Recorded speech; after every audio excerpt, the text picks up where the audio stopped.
Tulungan mo ako! Bakit ka nakatingin lang dyan? Ay putik, totoo nga! Tulong!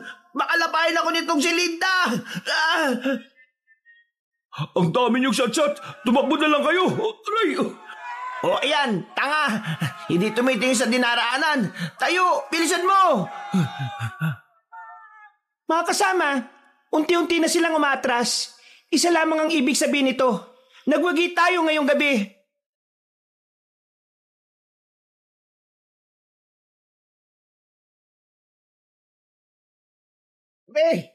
Dali! Dalian nyo! Oo, eto na nga! Malapit na sila! Baka mahuli na tayo! Visit ka, Joel! Puro ka nega! Ang bagal mo kasi tumakbo eh! Jigoy, puro ka kasi palaki ng tiyan eh! Huwag mo nga akong kapitan, Radyo! Visit ka talaga!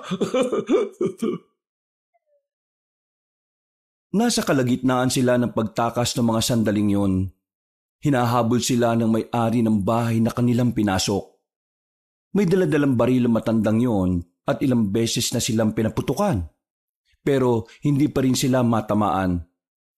Nasa kagubatan kasi sila at talaga namang nakatulong ang mga puno para mahirapan ang matandang lalaki na mahabol at mapatay sila. Paglingon nila, nakita nilang hindi na lang ang matanda ang humahabol sa kanila. Kasunod pala na matandang yon ang mga tauhan nila na may mga daladala ring mga baril. Nagsisigawan ang mga yon.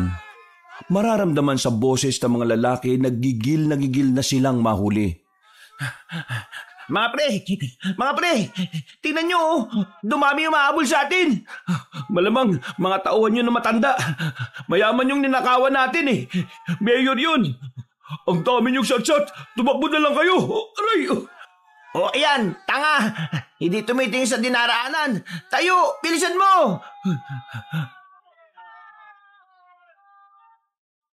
Si Arjo na mismo ang bumalik para kalad-kalin paalis si Joel. Wala nang pakialam si Arjo kung masugatan ito. Ang mahalaga na lamang sa binata ay makatakas sa mga humahabol sa kanila. Ay, gagi! Bilis pa!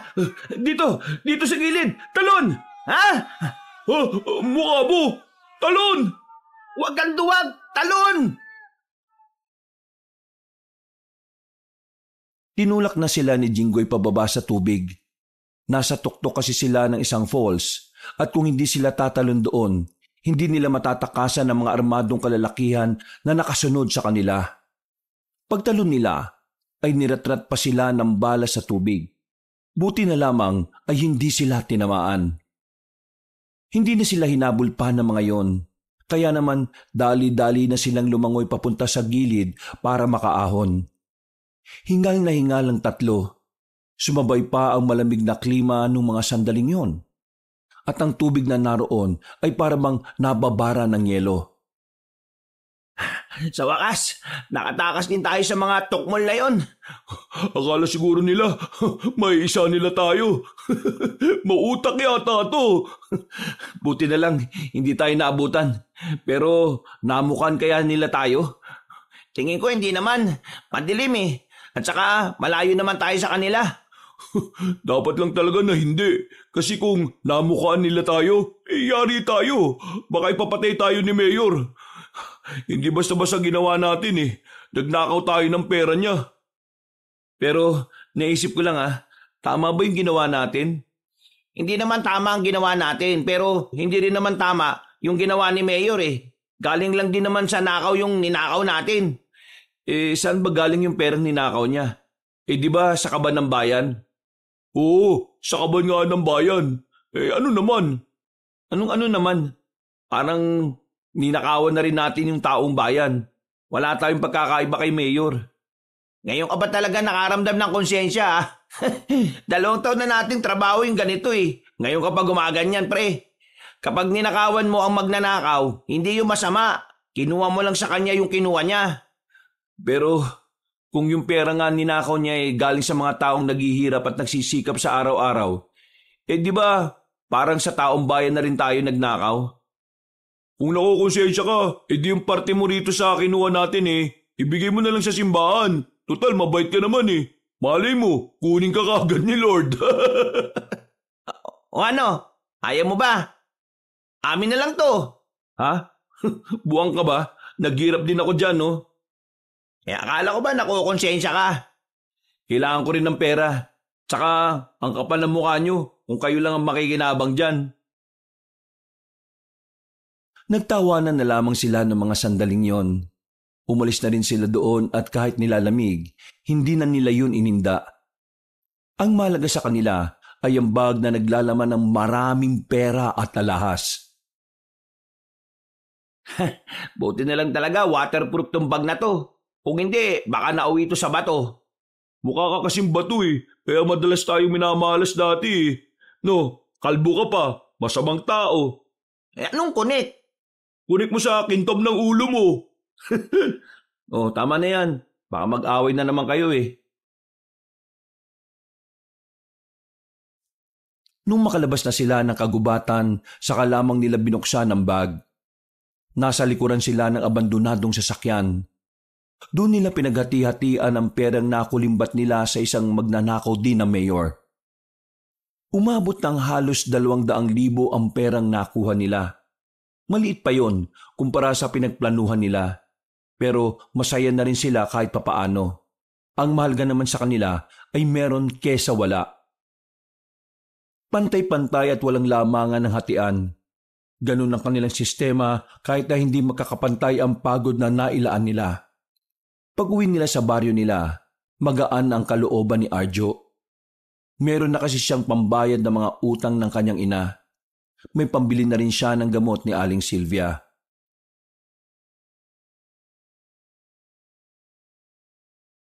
Nay, nandito na ako. Nandito ka na pala anak. Teka, bakit parang basang-basa ka yata? Naulanan ka ba? Nay, hindi naman umulan ah. Naligo kami ng mga tropa ko sa ilog. Biglaan kasi, kaya wala akong dalang damit. Ano yung dalam mo? Prutas. Napadaan ako sa palengke. May nakita kong bukas pa eh. Kaya ayan, umabol ako ng bili bago sila magsara. Nako, maraming salamat. Magbihis ka na't baka magkasakit ka pa. Nay, kumusta ang pakiramdam nyo? Ayos naman ako. Medyo madali lang ako mapagod kaya hindi ako masyadong nagkikikilos. Huwag ka na mag-alala, Nay. Ako nang gagawa ng gawain bahay dito. Itong buong linggo, ilaan mo sa pagpapahinga. Aba, mabait ka yata ngayon. Nay naman, palagi naman ako mabait eh. Kailan ba ako naging masama? Ay, oo na.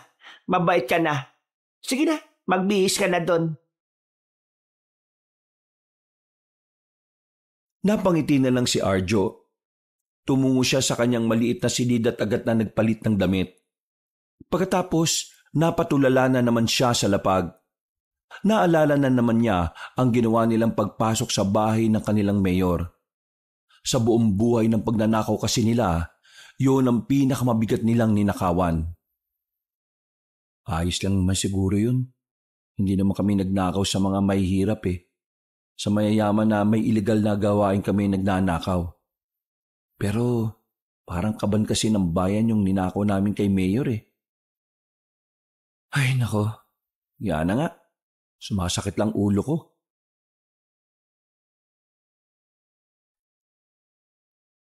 Humiga na lamang ang binata.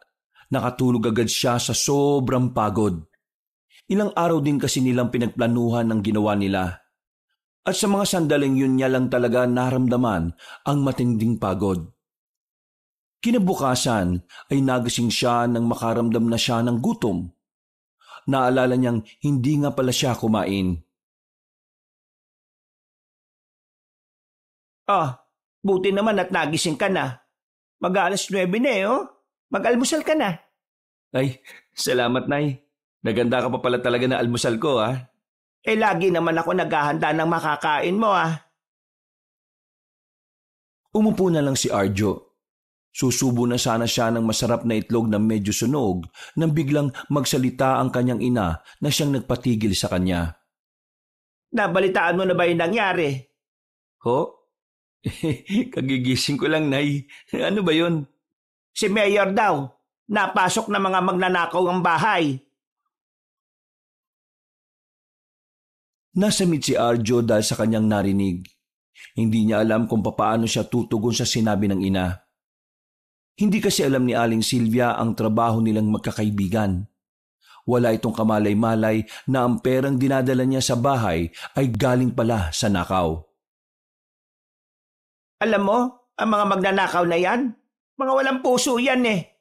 Dapat sila ang nabubulok sa impyerno. Paano nila nagagawang magnakaw sa mga taong wala namang ginagawang masama sa kanila? Biruin mo na lang ha, nagtatrabaho na maayos yung mayor natin, tapos nanakawan siya?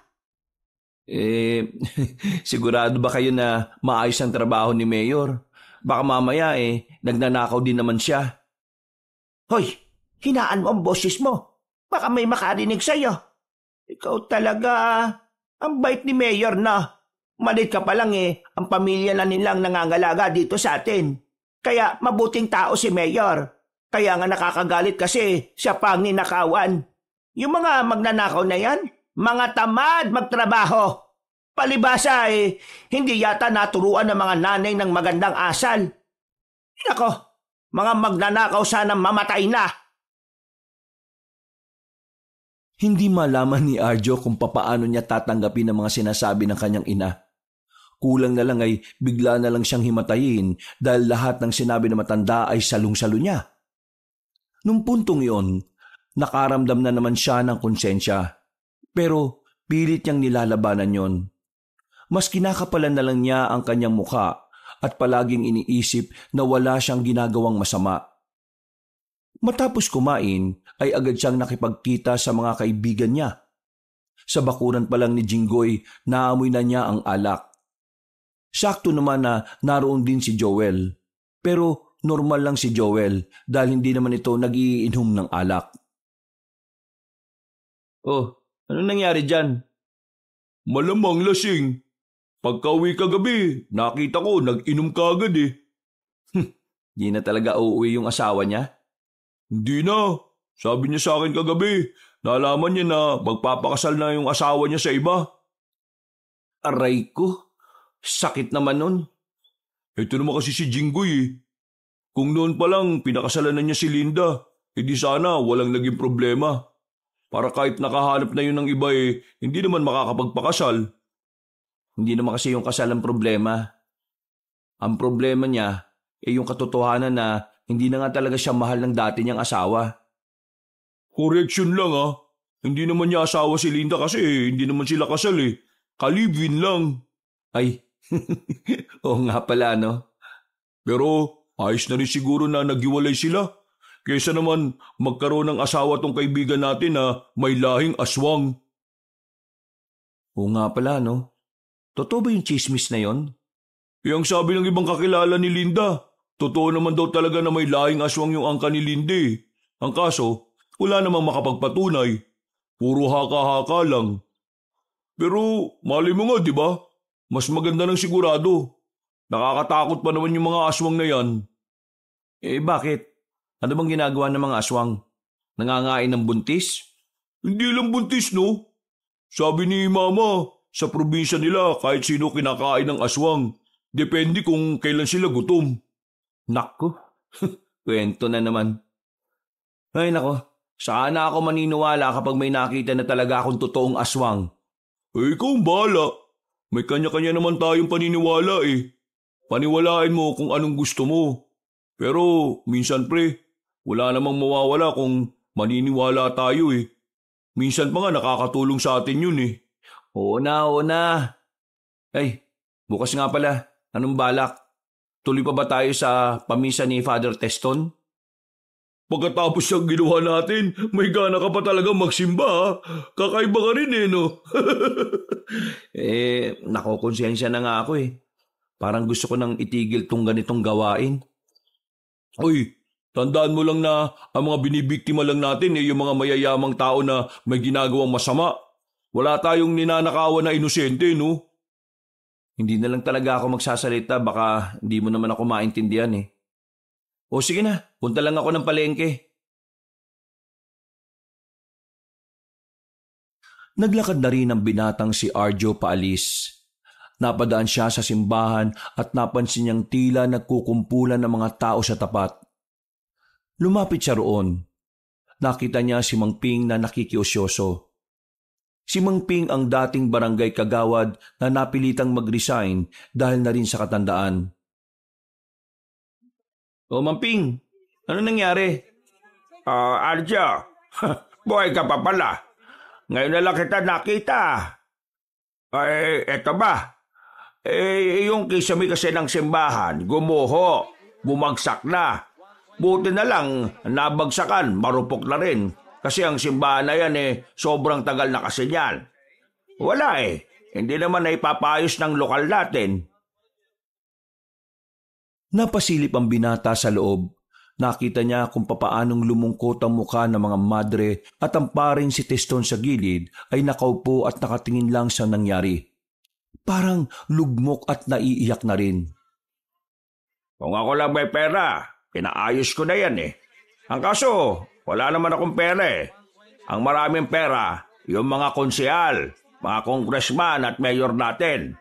Pero wala. Walang nangyayari. Mas yumayaman lang sila. Pero yung mga dapat nilang tugunan, kagaya nito, wala. Nga. Ay nako, hihintayin pa nilang mawasak bago umaksyon Baka nga walang gumalaw ng problemang yan. Magtuturuan pa yung mga yan. Tapos kapag malapit ng eleksyon, mag-uunahan sila. Magpapasikat. Magpapabango sa mga tao. Kunwari, makikipagkamay pero diring-dirit maghuhugas agad ng kamay o mag-alkohol. Kaya umalis na rin ako sa pagiging kagawad Hindi lang dahil sa katandaan dahil na rin sa bulok ang sistema dito sa mundo ng politika natin ngayon dito sa Pilipinas. Hindi halatang marami kayong hinaing Mang Ping. Kasi naman, nakakaides, nakakaurat, nakakabanas. Mayaman naman kasi talaga ang bansang Pilipinas Napakadami lang talaga mga magnanakaw. Paano kaya nila nasisikmura na yung pinapakain nila sa mga pamilya nila galing sa nakaw, galing sa panloloko, galing sa masama? Ay nako, sana mamatay na yung mga magnanakaw na yan para naman kahit papano magkaroon ng bagong pag-asa ang bansa natin. Hindi malaman ni Arjo kung ngingiti siya o tatawa sa sinasabi na matanda. Sapul na sapul kasi siya sa lahat ng kanyang mga narinig. Pakiramdam niya siya talaga ang sinasabihan ni Mang Ping kahit na hindi naman. Bakit natahimik ka? Wala ka bang reaksyon sa mga sinabi ko? Hindi ka ba sang-ayon sa mga sinabi ko? Bakit? Magnanakaw ka rin ba gaya nila? Nako, hindi naman po. Namamanghalang ako sa inyo. Ang dami nyo kasing kaalaman pagdating sa politika Bibihira na lang kasi akong makakita ng gaya ninyo. Ay nako, bibihira na lang talaga ang kagaya kong alam ang nangyayari sa paligid. Marami kasi sa mga Pilipino ngayon, mga bulag, mga bingi, at higit sa lahat, mga tanga. Pakita lang ng kaunting kabutihan akala nila totoo kagad. Sa tingin niyo po ba ilang araw bago magkaroon ng magpapagawa sa kisame ng simbahan? Abay, hindi ko alam. Pero sana naman bago man lang sumapit ang simbang gabi, ayos na. Ay, nakakalungkot kung magsisimbang gabi na walang maayos na kisame. Paano kung umulan? Bulok na rin yung mga bubong. Ako na pong bahala. Ha? Anong ikaw nang bahala? May pera ka bang pang-ayos? Ay, ang ibig ko pong sabihin, ako nang bahala. Tutulong po ako sa paggawa ng kisame nila kapag may pang-ayos na. Mabuti naman kung ganon. Ay, buti ka pa May pagmamahal ka sa ibang sektor yung ibang binata rito sa atin, ayun, puro papogi, puro palaki ng bayag. Akala mo naman mga gwapo, mukha namang mga hito. Natatawa na lang si Arjo sa huling sinabi na matanda. Pero noong mga oras na yon, mas lalo na siyang kinakain ng kanyang konsensya. Pakiramdam niya, May dahilan kung bakit ninakaw nila ang perang hawak ng mayor nila. Palagay niya para talaga yun sa pagpapagawa ng simbahan. Kaya naman, pagsapit ng kinagabihan, ay agad niyang pinuntahan si Joel at si Jinggoy na masakit pa rin ang ulo dahil sa hangover. Iingay naman ng mga manok mo, pre. Aadobohin ko yan. Uy, wala kang karapatang mag-inarte, no, Arjo? Nasa balwarte ka nila. Ano pang sasabihin mo? Sabihin mo na kasi, may gagawin pa ako Gusto ko sana yung ninakaw natin pera kay Mayor, i-donate na lang natin sa simbahan. Nasira kasi yung kisame dun Ilang araw na lang bago ang simbang gabi. Baka walang magamit na simbahan ng mga tao. Ay, ang bira ka naman. Nagpakahirap tayo. Nalagay ang buhay natin sa alanganin tapos ibibigay lang natin sa simbahan. Hindi mo ba mahal si Lord? Yan ka na naman Tumigil ka nga. Arjo, alam mo naman na hayaan natin yung ginawa kasi may mga pangangailangan tayo. Ako, kailangan kong tubusin yung nakasanlang lupa ni tatay. Hindi naman natin yung pera Pera yun ng taong bayan. Hindi pera ni Mayor ang kinuha natin. Kung iniisip nyo, nakaw niya lang yon na galing din sa mga tao. Kaya ngayon, mas maganda nang ibalik natin sa mga tao yung kinuha nila. Pambira ka naman talaga Kapag ikaw talaga na konsensya, sira lahat ang pinaghirapan natin Paano na tong lupa ni tatay? Basta, ako, ibibigay ko sa simbahan ng lahat. Wala pa naman akong naibabawas 500 pa lang. O sige, ganito na lang. Hahatiin ko sa kalahati. Yung kalahati, ibibigay ko sa simbahan. Yung kalahati, sa lupa ni tatay. Ganon din sa akin. Yung kalahati, bibigay ko na rin sa simbahan. Yung kalahati naman sa akin. Hindi ba pwedeng buo na lang? Naku, lugi naman kami niyan, pre. Pre, ayos na yun. Buti nga, nakonsensya pa kami. Walang may konsensya nga, kalahati lang naman. Ang malaga, meron kaysa wala. Hindi na tumutol pa si Arjo sa gusto ng dalawa. Ang inisip na lang niya ay kahit papaano meron pa rin mapupunta sa simbahan. Nang sumapit ang kinagabihan, dala-dala na nila ang isang bag na naglalaman ng pera. Marahan silang lumapit sa simbahan. Nakita nila ang mga madre na naroon, naglilinis ng mga kalat na nagmula sa kisame. Sigurado na ba talaga tayo sa gagawin natin? Wala na magbabago ng isip? Ako hindi. Eto lang naman si Arjo mapilit Bakit ba kasi dinapuan pa to ng kabaitan Manahimik na nga muna kayo.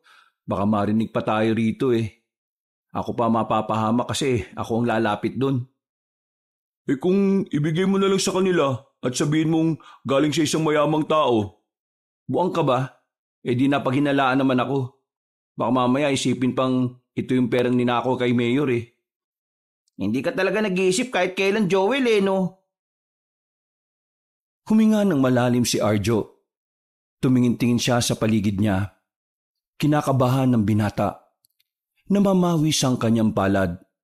Batid niya na kapag may nakakita sa kanya, matatapos na ang maliligayang araw nilang tatlo. Nang makakuha siya ng tamang pagkakataon, mabilis siyang tumakbo at agad na hinagi sa loob ng simbahan ng bag. Tumakbo naman siya kaagad pabalik. Mula sa kanilang kinalalagyan, nakita pa nilang may mga madre nang lumapit sa bag. Nagsigawan ng mga madre, paulit-ulit na pinasasalamatan ng Panginoon. Pero walang kaalam-alam ang mga yon na galing sa nakawang pera. Tayo dapat ang pasalamatan nila, no? Kasi tayo ang kumuha nun kay Mayor. Bakit? Ikaw ba si Lord? Tayo na nga, umalis na tayo. Nagawa na natin ang dapat. Wala nang sinayang na oras ang magkakaibigan. Bago pa sila makita ng mga tao ay agad na rin nilang nilisan ang lugar na yon. Magaan ang pakiramdam ni Arjo. Pakiramdam niya talaga. Nagnakaw sila ng pera para makatulong sa simbahan. Kung siya ay masaya at maluwag ang paghinga, ang dalawang kaibigan niya ay tila nang hihinayang. Oh, bakit ganyan ang mga mukha nyo?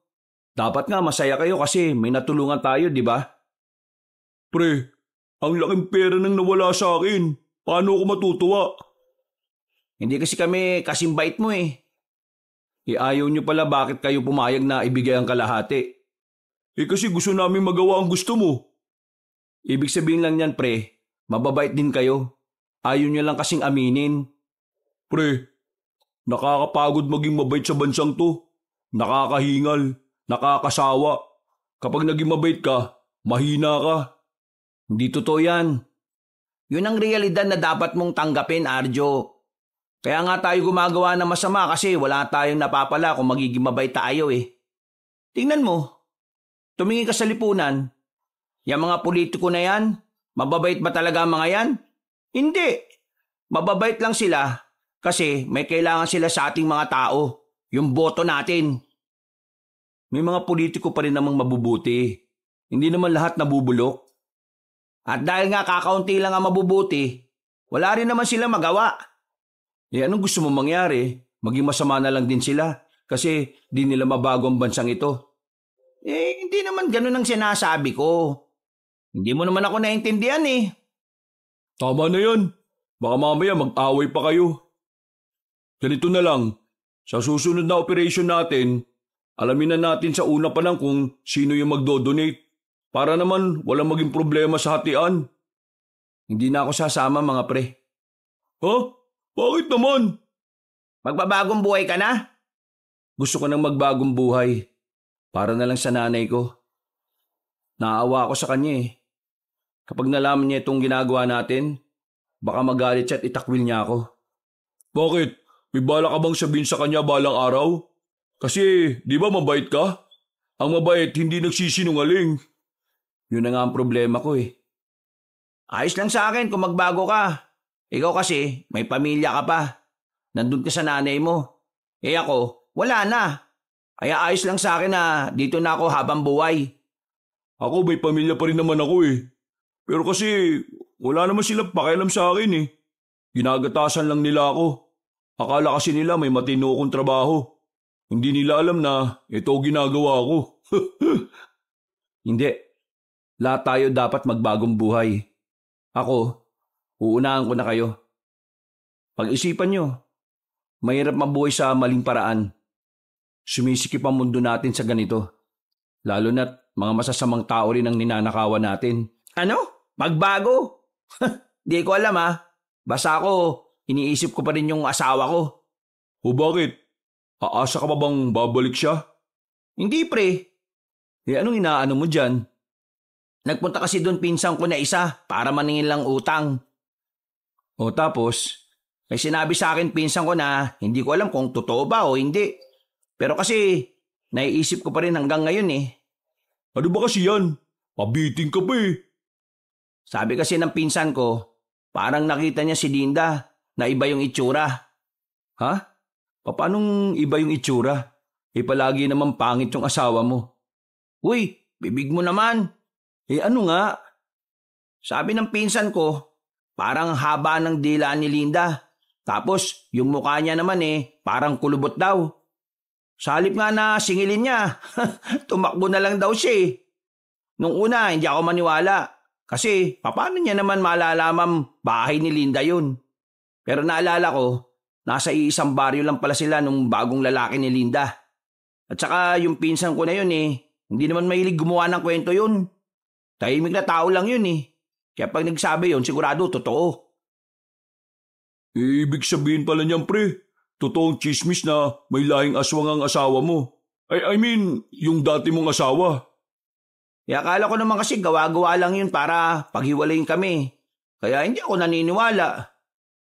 Paghiwalayin nino? Ng mga tao. Wow, akala mo naman talaga artista. Kilala kayo? Seryoso ako pare. Concern kasi yung mga taga sa kanila dun sa kabilang baryo. Kasi iniisip nila, balang araw mapapahamak itong tropa natin.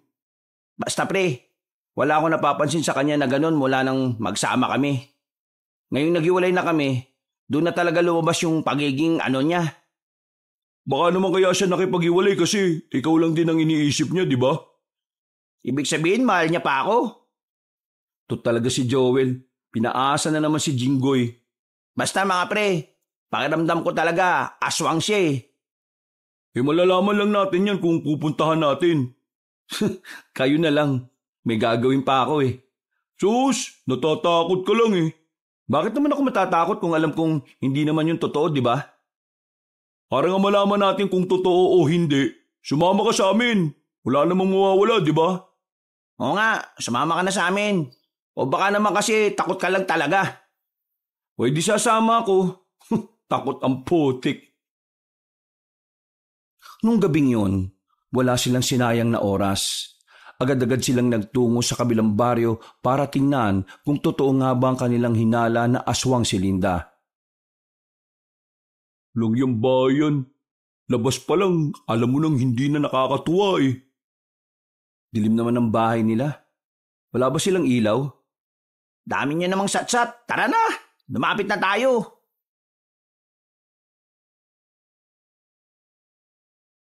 Nauna nang naglakad si Jinggoy. Bumuntong hininga na lang ang dalawa habang nakasunod.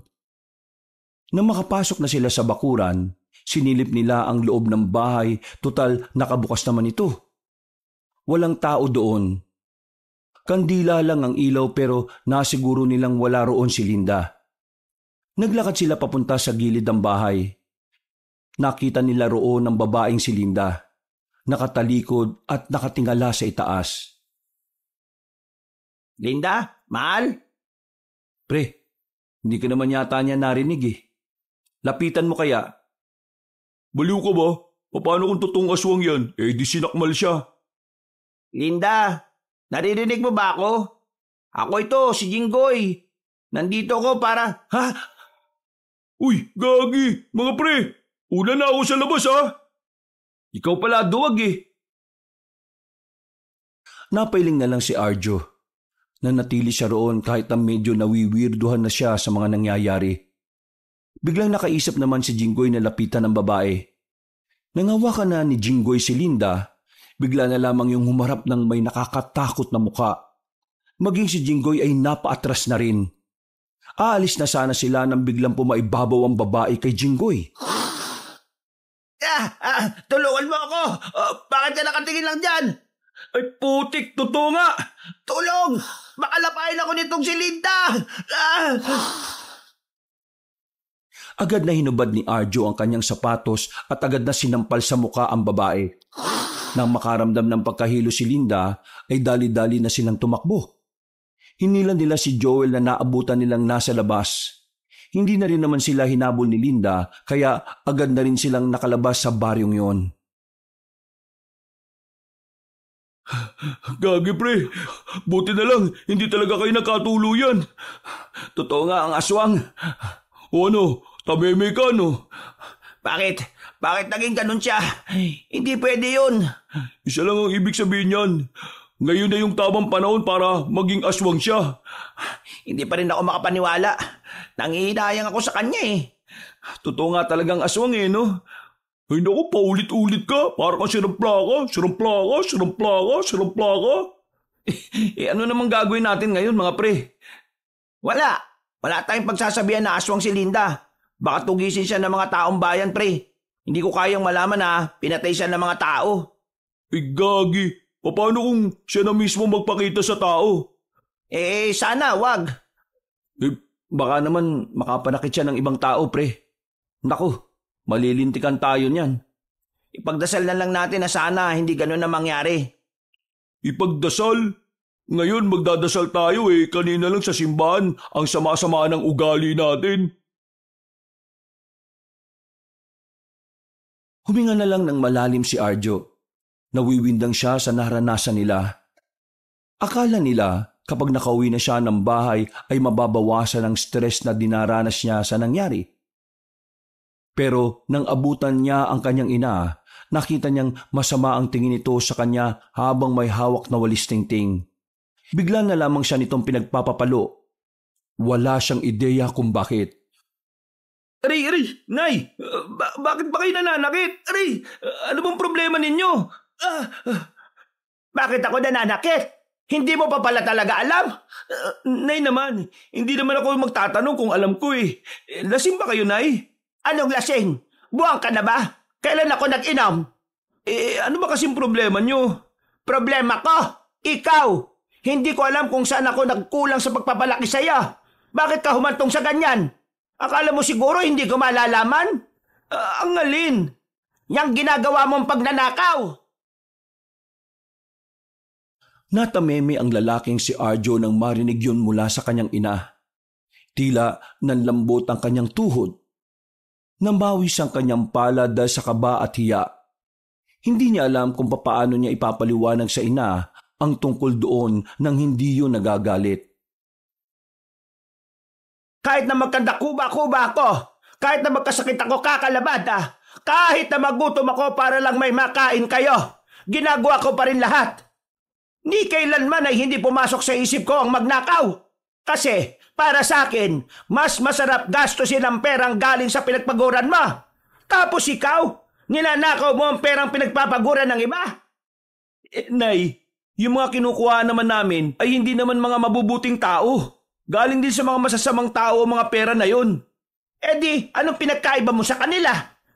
Nagnakaw ka pa rin. Masama ka pa rin tao sa ginagawa mo. Sino kasama mo? Si Joel? Si Jinggoy? Ano? Gaano mo na katagal ginagawa ito? Nung nakaraang taon lang ho. Bakit mo ito ginawa? Kasi gusto ko na kagad kayong maging masarap ang buhay, Nay. Naawa na ako sa inyo eh. Bakit ayaw mo magtrabaho ng maayos?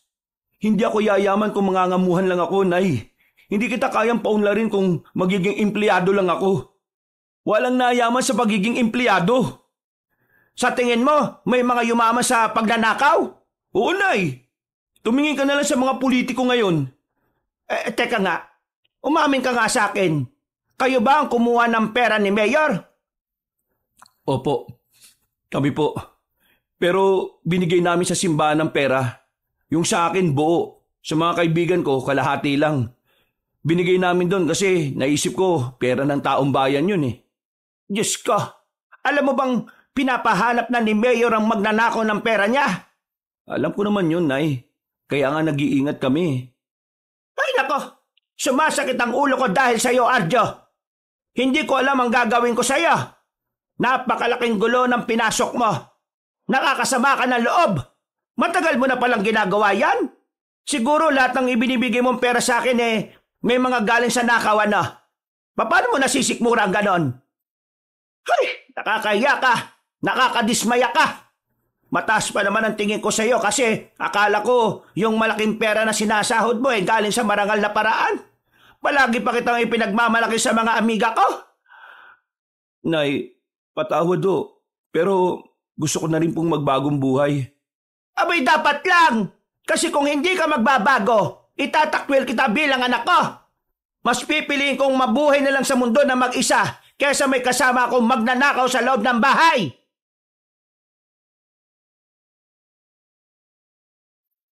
Padabog na naglakad ang matandang babae palabas ng kanilang bahay. Napaupo na lamang si Arjo sa gilid.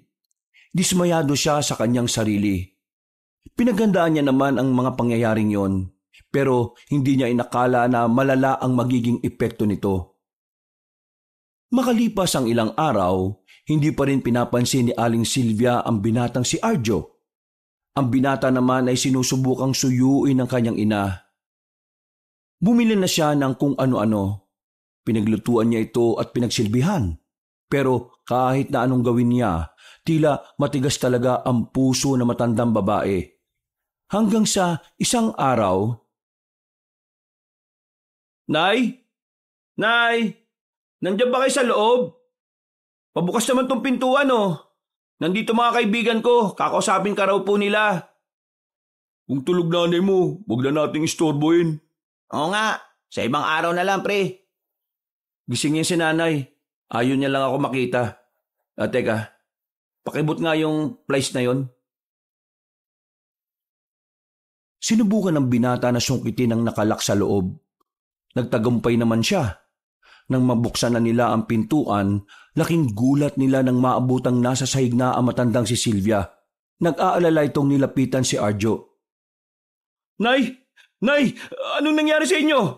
Pre, may pulso pa si tita. Buhay pa. Sira ulo, malamang. Pre, sa papag natin siya ilagay, dali! Nagtulong-tulong silang maihiga si Aling Silvia dahil may kabigatan din ito. Paghawak ni Arjo sa noo ng kanyang ina ay mataas ang lagnat nito. Nung una ay inakala niyang simpleng sakit lang yon.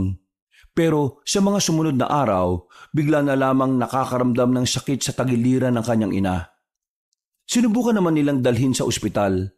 Pero dahil nga masyadong malayo ang ospital sa kanila, walang sasakyan o kahit tricycle man lang ang handang magatid sa kanila.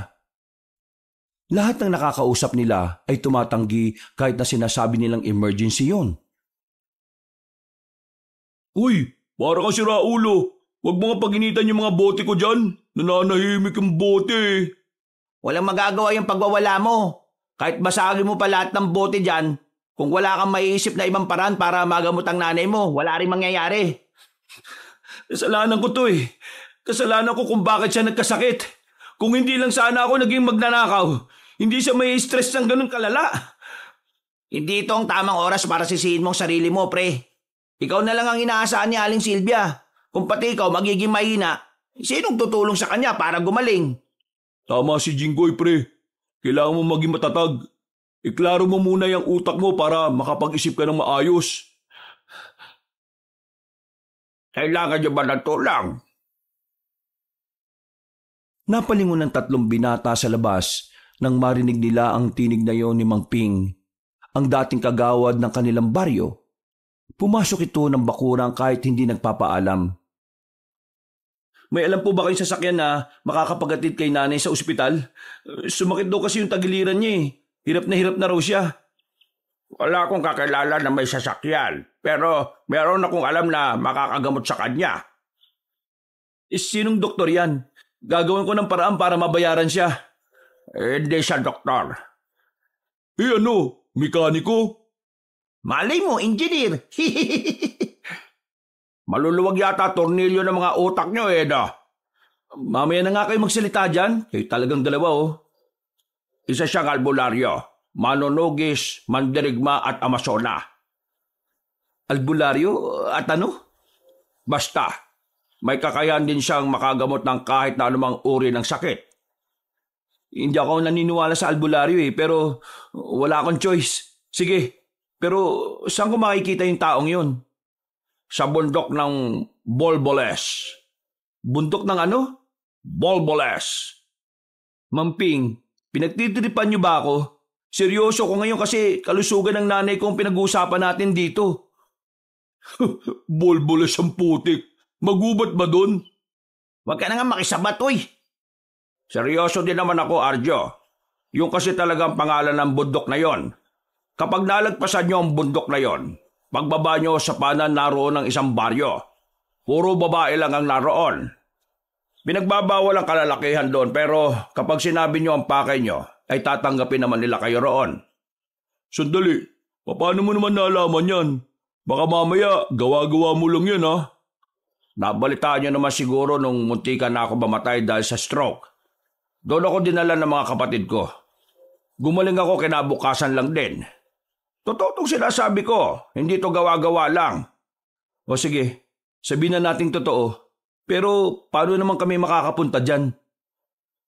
Pagpunta nyo sa baryo ng Agram, magtanong-tanong kayo kung nasaan yung tuyong ilog. Kapag naituro na nila sa inyo, meron kayong makikita doon na parang sirang tulay. Hindi kayo dadaan doon kasi mamamatay talaga kayo.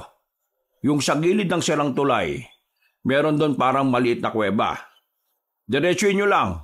Paglabas nyo, patatalaw nyo na kagad ang bundok ng Bolboles. Grabe, ganon kalayo yung nilakbay nyo para lang maipagamot ka? Di ilang oras kang stroke nun bago kayo makarating doon. Hindi naman siya sobrang layo. Mukha lang malayo kasi lalakarin nyo lang. Pero malapit lang naman yon. Ay, siya nga pala. Huwag na huwag kayong pupunta ron ng gabi. Ang natanggap ko kasing balita doon, hindi sila natanggap ng tagalabas kapag gabi. Baka pag hinalaan pa kayong kalaban. Sigurado ka bang epektibo ang manggagamot na yan? Ay sinisiguro ko yan sa inyo. Napatango na lamang si Arjo. Kahit na papaano ay gumaan na rin ang kanyang pakiramdam. May kaunting pag-asa siyang natatanaw.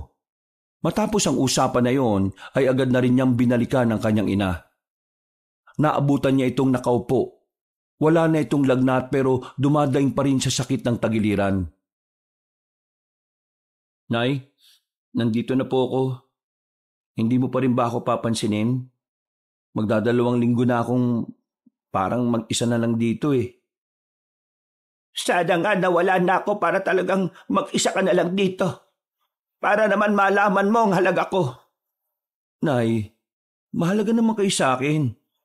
Kung mahalaga ako sa iyo, hindi ka sana gagawa ng masama. Lahat sana ng pangaral ko nung bata ka, yun ang ginawa mo. Pero hindi. Naging magnanakaw ka. Kaya nga sinusubukan ko ng magbago, Nay. Hindi na nagsalita pa ang matandang babae. Hindi na lang din pinahaba ni Arjo ang usapan dahil ayaw na niyang magdulot pa ng stress yun sa kanyang ina. Napapailing na lamang ang binata nang pumasok ito sa loob ng silid. Kinabukasan, tanghali na nakalis ang magkakaibigan. Pupuntahan na nila ang kinaroroonan ng albularya na ang pangalan daw ay Sarah. Pwede naman kayong hindi na sumama rito Hindi nyo naman nanay yung may sakit eh. Parang ang tanga. Ayaw mo bang sinasamahan ka? Kaya ka namin sinasamahan kasi hindi naman ibang tao sa amin si Aling Sylvia. Parang nanay na rin namin siya, pre. Baka kasi ginagawa nyo lang yan kasi nakukonsensya kayo. Oo, nakukonsensya kami. Kasi inimpluwensyahan ka namin magnakaw eh. Pakiramdam namin, kasalanan din namin kung bakit kayo nag-aaway ng nanay mo. Kaya pwede ba? Umayos ka nga, pre. Hindi maganda yung ginagawa mo na parang minamasama mo pa yung pagtulong namin. Pasensya na. Akala mo kasi ibang tao eh. Batukan kita sa ngalang-alam mo eh. Makalipas ang halos 1 oras nilang paglalakad, sakalang nila na malaya na nasa liblib na parte na pala sila ng gubat. Napatigil sila sandali. Hindi pa rin kasi nila nakikita ang una nilang hinahanap. Kanina pa tayo lakad ng lakad, pero wala naman yung tuyong ilog. Ay, mali yata yung dinaanan natin eh. Eto kasi si Joel eh. Nung sabi mo dito. Sinunod ko lang naman yung sinabi nung taga-Barrio Agram eh. Mali nga yata tayo ng nilikuan. Subukan natin dun. Oh, ayun na yung tuyong ilog oh. Sabi ko sa inyo eh. Walang ya. 2 oras nating hinahanap yan. 2:00 na nandito pa lang tayo. Aabot kaya tayo? Hindi na daw natanggap ng bisita kapag gabi na, di ba? Huwag ka nga nyega. Ngayon nakita na natin tong tuyong ilog. Dire-diretso na. Mahabang tuyong ilog na to. Kailangan nating hanapin yung tulay muna. Yun ata yung kuweba pre oh. Ang sabi, sa gilid ng tulay yung kuweba. Wala naman tulay dyan Baka kasi tinanggal na. Kailan pa huling punta ni Mang Ping dito? Oo nga pre, baka yan na nga yun.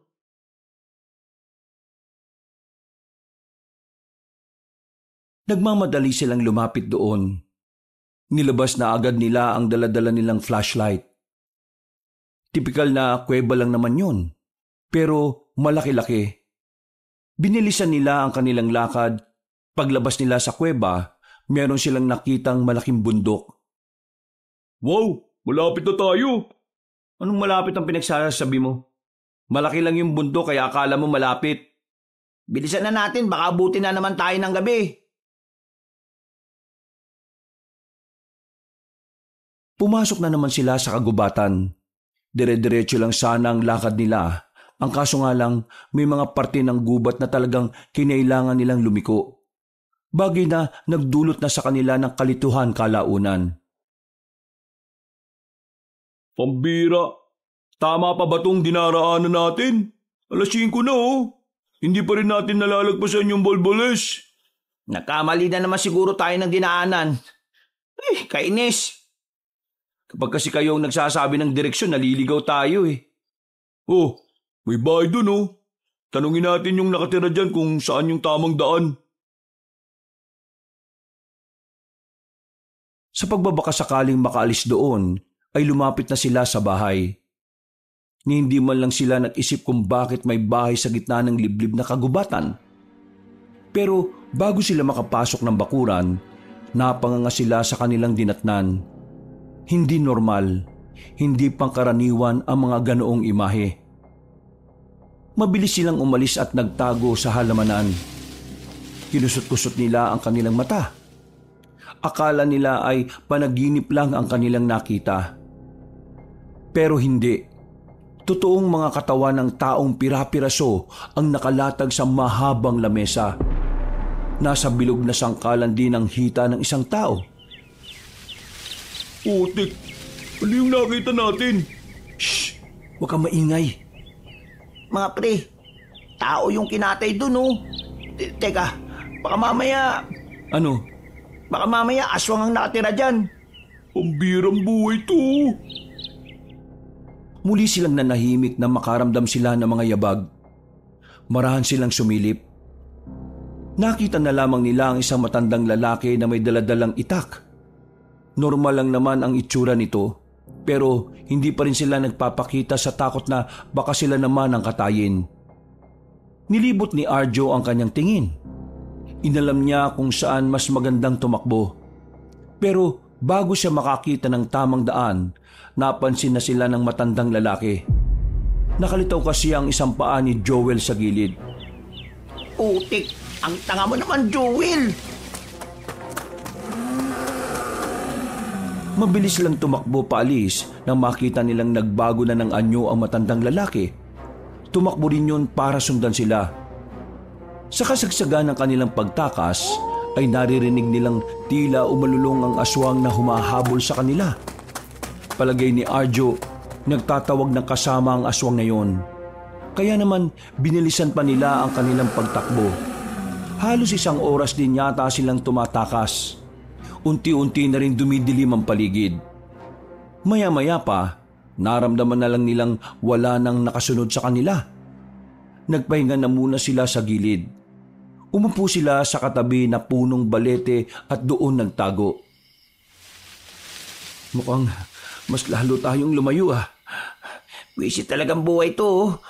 Tutuloy pa ba tayo dun eh? Di na rin naman tayo tatanggapin.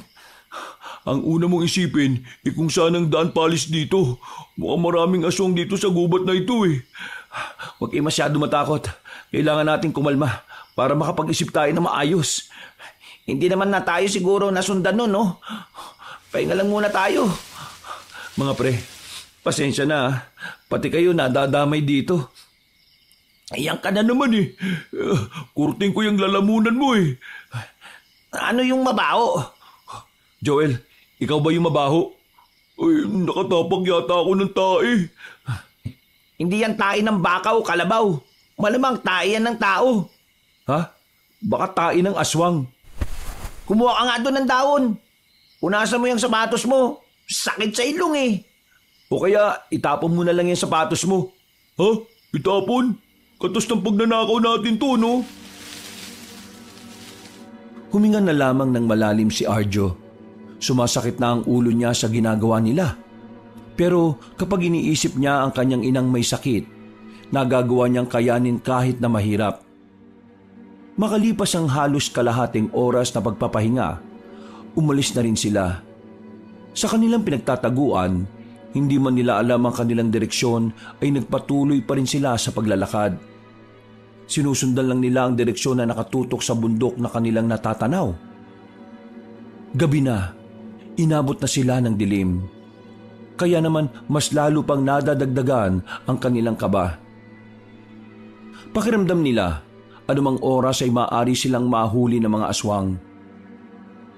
6:30, meron silang natanaw na maliwanag na baryo.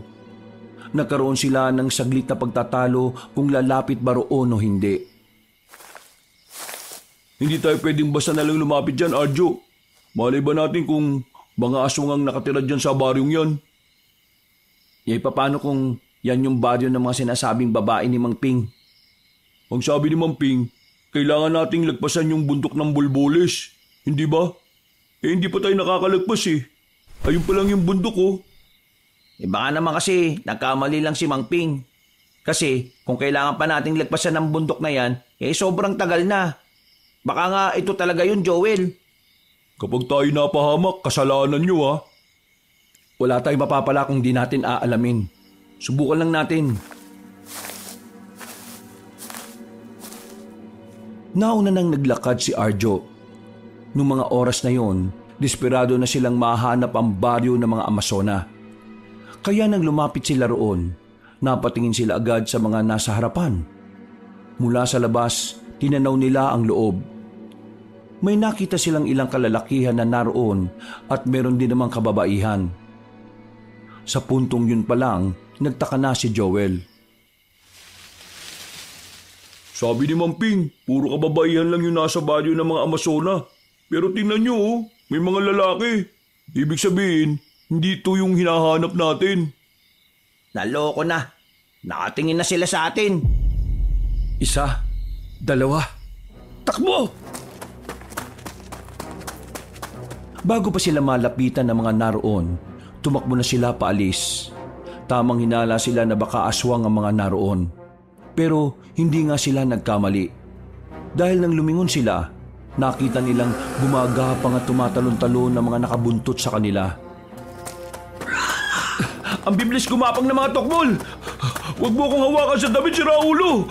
Nako, yung isa mga pre, malapit na!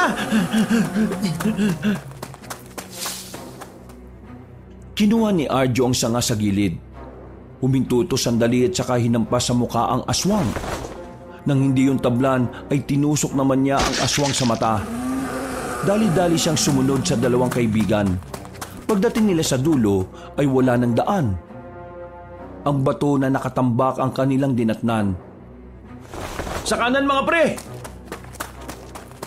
Mas lalong lumakas ang kanilang kaba nang mapansin nilang mas dumarami na ang humahabol sa kanila. Lumalambot na rin ang kanilang tuhod sa sobrang kaba. Sandali! Aray! Ano ba yan? Ngayon ko pa talaga natalisod? Kailan ba pwede? Naku, bilisan mo na. Bumangon ka na. Paghilan nila kay Joel, bigla na lamang may lumabas na babaeng aswang sa gilid. Agad na sinapak ni Jinggoy ang aswang na yon. Tinamaan naman yon sa panga. Dahilan para masubsob sa lupa ang nilalang. Tinadyakan pa ni Arjo ang aswang kaya natakasan nila. Mga ilang minuto pa ang nakalipas, nagawa na rin nilang iwanan ng mga humahabol sa kanila. Hindi na sila nahanap ng mga yon. Hirap na naman silang huminga sa sobrang pagod. Nakaupo lang sila sa paanan ng malaking puno. Buti naman, naiwan na rin natin. Akala ko, huling kabanata na ng buhay natin eh. Huwag tayong kampante. Gubat pa rin to, no? Playground yata ng mga aswang ang gubat eh. Kung hindi tayo makakalis agad dito, baka gawin nila tayong hapunan. Makakalis din tayo dito. Paano mo naman nasabi? Tingnan mo nga nangyari sa atin, oh. Tingnan mo, nasa paanan na tayo ng bundok Bulboles. Aakyatin pa natin yan eh. Saglit na lang yan. Nang matapos na ang halos 1 oras nilang pagpapahinga, sinimulan na rin nila ang paglalakbay paakyat ng bundok. Hindi naman gaanong mataas ang bundok. Lagas na rin ang ibang puno roon, pero mas komportable silang gumalaw doon. Malapit na tayo mga pre. Malapit na. Malapit na rin akong himatayin sa pagod. Masakit na nga pa ako eh.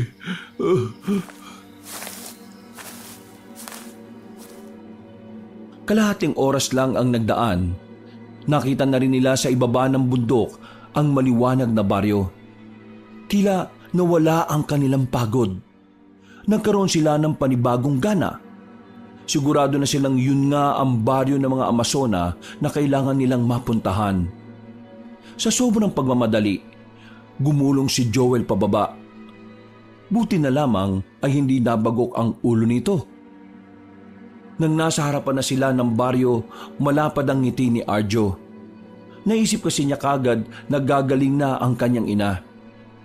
Lumapit sila sa bungad, pero napatigil sila nang may makita silang dalawang babae. Ang suot ng mga yon ay pangdigma talaga. Parang katulad ng suot ng mga sinaunang mandirigma nung unang panahon. Magandang gabi sa inyo. Dalawang magandang binibini. Hindi kami kaaway. Nandito lang kami para humingi sana ng tulong sa inyo. Oo nga, ang layo pa ng nilakbay namin para lang makarating dito. Kaya kung ayos lang, ibaba nyo na yung sibat na hawak nyo. Nakakatakot kayo eh. Pre, gabi na kasi. Baka iniisip nilang may gagawin tayo masama. Wala ko kaming gagawing masama. Masama lang talaga yung mukha ng dalawang kasama ko pero mabuti kami. Kailangan ko makausap si Sarah. Siya lang ang makakapagligtas sa nanay ko eh. Walang tugon ng dalawang babae. Nakatutok pa rin ang sibat sa kanila.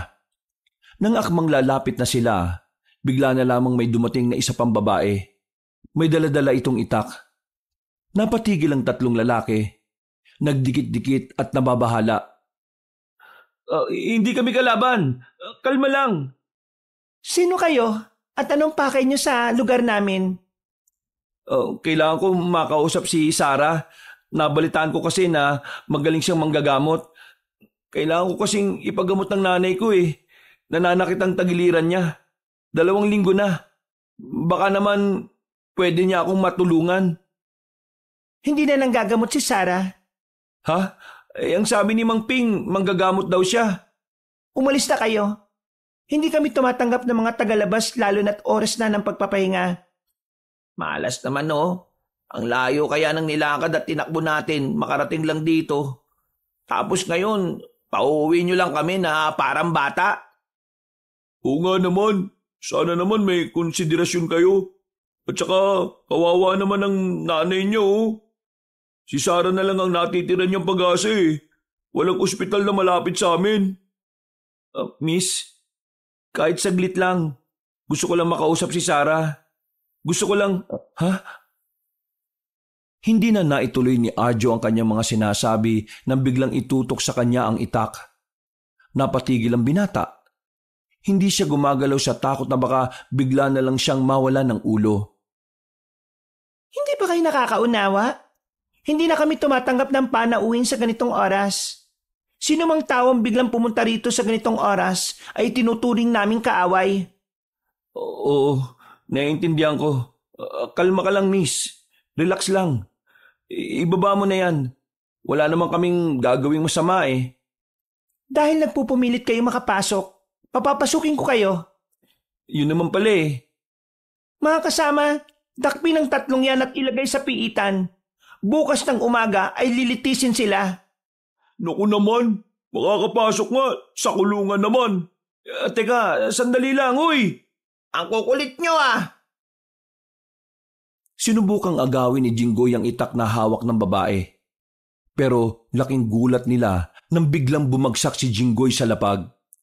Walang kahirap-hirap na pumaibabaw ang babaeng yon sa kaibigan nila. Tinutukan ng itak sa mata. Kung hindi kayo makikinig sa aking sinasabi, gamit itong aking itak ay kukunin ko ang mga mata mo. Una, hindi na nga papalag eh. Kalma naman. Umalis ang babae sa ibabaw ni Jinggoy at agad na rin silang dinakip. Nang kakalad ka rin na sila papasok sa loob ng baryo, lahat ng madaraanan nila ay puro babae. Masasama ang tingin sa kanila. Parang kulang na lang ay bigla silang tagain sa muka o kaya naman ay bugbugin. Hindi nagtagal, nakarating na sila sa kulungan na yari sa makakapal na sanga ng puno. Padabog pa silang ipinasok sa loob. Nauntog pa si Joel. Aray ko naman! Subukan yung tangkain na tumakas. Maaring ito na ang huling buhay nyo, mga lalaki. Naiwan silang 3 sa loob ng kulungang yon. Ang tangi lang nilang kasama ay ang 2 Amazona na nagbabantay sa gilid. Makailang ulit niya yung tinatawag pero hindi sila pinapansin. Ganito talaga mangyayari sa atin kasi gabi na tayo nakarating eh. Mas okay ng ganito kaysa naman hinahabol tayo ng mga aswang. Joel, ayos ka lang ba? Sakit ng ulo ko. Bumukol tingnan nyo. Hindi pa natin nakakaharap yung Sarah. Baka siya yung makakaintindi sa atin. Napabuntong hininga na lamang si Arjo. Dismayado siya sa nangyari. Pero sa kabilang banda, nakahinga na rin siya ng maluwag dahil wala na ang mga aswang na humahabol sa kanila. Dahil sa pagod at gutom, agad na rin silang nakatulog. Hindi na nila namalaya ng oras. 6:00 na pala ng umaga. Nagising lang sila nang biglang bumukas ang kulungan. Kakadilat pa lang ng mga mata nila ay hinila na sila palabas. Isang mata pa lang ang nakadilat sa akin Kumakaila ka naman Dinala sila sa isang malaking kubo. Tinulak sila papasok at sabay-sabay pang nasubsob sila sa harapan ng babaeng nakaupo sa trono. Pagtingala nila, nakita nila ang babaeng yon. Namukha nila. Yon ang babaeng kumausap sa kanila nung gabi. Teka, ikaw pala si Sarah? Sarah, tulungan mo ko para sa... Hindi ko pa kayo pinapayagang magsalita. Kaya wala kayong karapatang ibuka ang inyong bibig. Pero... Anong pakay nyo sa aming baryo? Mga kampon kayo na kadiliman na pinadala bilang espiya? Tama bang hinala ko? Hindi yan ang pakay namin. Kagabi ko pa sinabi. Para lang to sa nanay ko. Meron siyang malubhang sakit. May nakapagsabi sa amin na kaya mo raw gamutin ang lahat ng sakit.